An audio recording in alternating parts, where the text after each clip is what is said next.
அனைவருக்கும் வணக்கம். நான் உங்கள் வினோத். உங்கள் அனைவரையும் நமது சேனலுக்கு வரவேற்கிறேன். இன்றைக்கி நாம் பார்க்க போகிற டாபிக் என்னென்னா, பிஜிடிஆர்பி நோட்டிஃபிகேஷன் வந்த பிறகு தான் எக்ஸாமுக்கு ப்ரிப்பேர் பண்ணுவீங்களா நீங்கள்? அப்போது இந்த வீடியோ உங்களுக்காக தான். ஸோ நம்ம சேனலுக்கு நீங்கள் புதுசாக வந்திருக்கீங்கன்னா மறக்காமல் சப்ஸ்கிரைப் பண்ணிக்கோங்க. அதே மாதிரி பெல் பட்டனையும் கிளிக் பண்ணிக்கோங்க. அப்போ தான் நான் போடுற வீடியோ உடனுக்குடனே உங்களுக்கு வந்து சேரும். இந்த வீடியோ உங்களுக்கு பிடிச்சிருந்தா வீடியோவை ஷேர் பண்ணுங்கள். வாங்க வீடியோவுக்கு போகலாம். உங்கள் சப்ஜெக்ட் எதுவானாலும் சரி, பிஜிடிஆர்பி எக்ஸாம் எழுதுகிற எல்லோருக்கும் இது காமனான விஷயம். அது என்னன்னா, பொதுவாகவே பிஜிடிஆர்பி எக்ஸாம் எழுதுகிறவங்கள வந்து 4 வகையாக பிரிக்கலாம். 4 வகை அப்படின்னு சொல்கிறத விட 4 மனநிலை கொண்ட தேர்வர்கள் அப்படின்னு எடுத்துக்கலாம். அதில் முதல் வகை யார் அப்படின்னு பார்க்கும்போது, நோட்டிஃபிகேஷன் வர்றதுக்கு முன்னாடி இருந்தே படிச்சுட்டு இருப்பாங்க. எதுக்கு அப்படி படிச்சுட்டு இருக்காங்கன்னா, எக்ஸாம் நோட்டிஃபிகேஷன் வர்றதுக்கு முன்னாடியே எல்லா யூனிட்டையும் முடிக்கணும் அப்படின்னு இருப்பாங்க. ஸோ இவங்க ஈஸியாக எக்ஸாமை கிளியர் பண்ணிடலாம். அது எப்போ சாத்தியமாகும் அப்படின்னு பார்க்கும்போது, கண்டினியூஸாக அவங்களால படிச்சுட்டே இருந்தால் மட்டும்தான் முடியும்.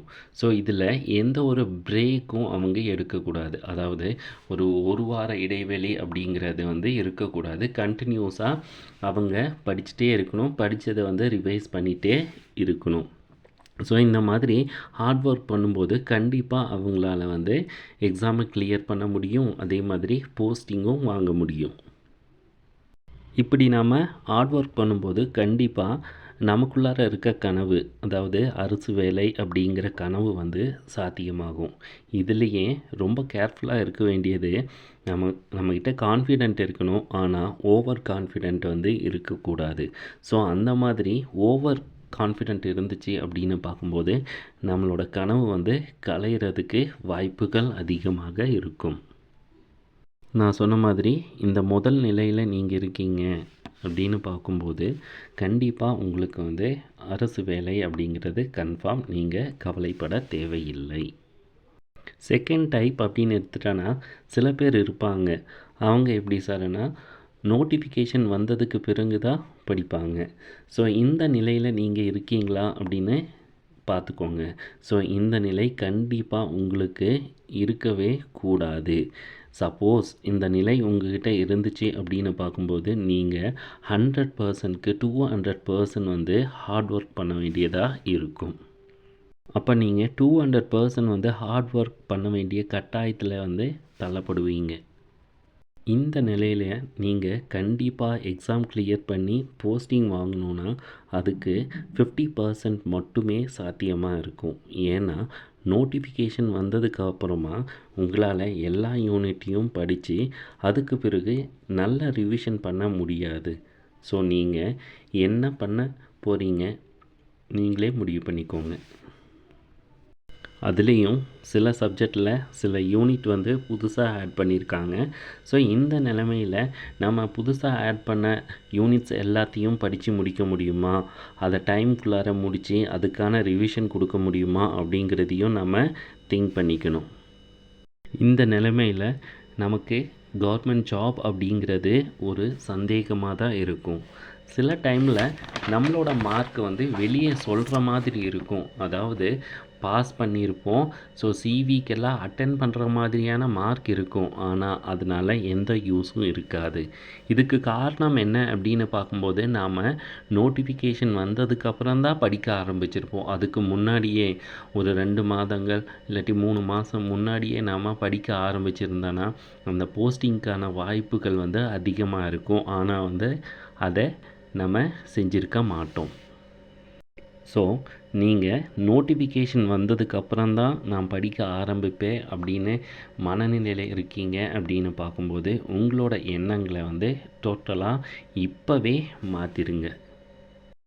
3வது வகை தேர்வர்கள் எந்த மாதிரி இருப்பாங்கன்னு பார்க்கும்போது, அவங்க டிஆர்பி எக்ஸாமை வந்து ஒரு பொருட்டாகவே எடுத்துக்க மாட்டாங்க.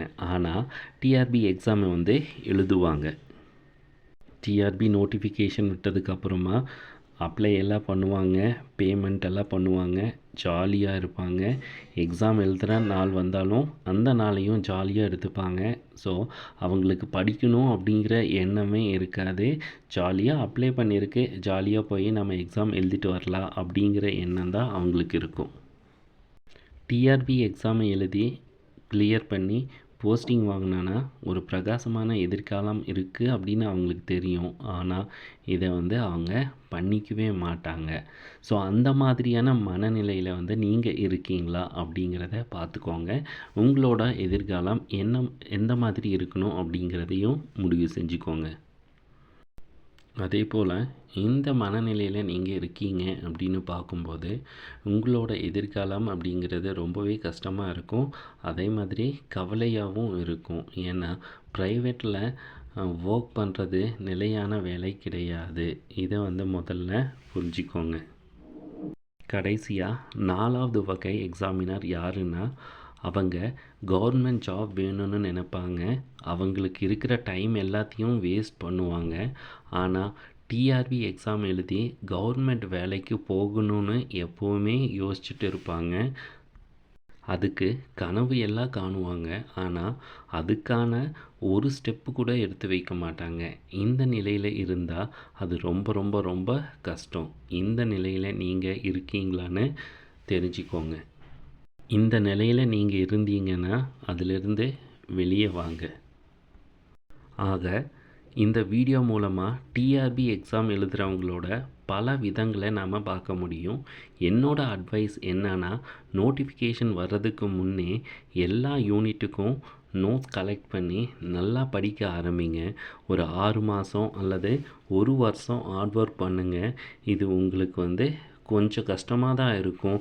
ஆனால் போக போக பழகிடும். ஸோ அப்படி பழகியதால் என்ன ஆகும் அப்படின்னு பார்க்கும்போது எக்ஸாம் நோட்டிஃபிகேஷன் வந்தால் அது உங்களுக்கு ஈஸியாக இருக்கும். உங்களோட ஹார்ட் ஒர்க் எல்லாமே கலைஞ்சி போகாது. கண்டிப்பாக அதுக்கான பலன் உங்களுக்கு கிடைக்கும். ஹார்ட் ஒர்க் நெவர் ஃபெயில் அப்படிங்கிறது உங்களுக்கு தெரிஞ்ச ஒன்று தான். ஸோ கண்டிப்பாக ஹார்ட் ஒர்க் பண்ணுங்கள். உங்களோட கவர்மெண்ட் ஜாப் அப்படிங்கிறத சாத்தியமாக்குங்க. நன்றி, வணக்கம்.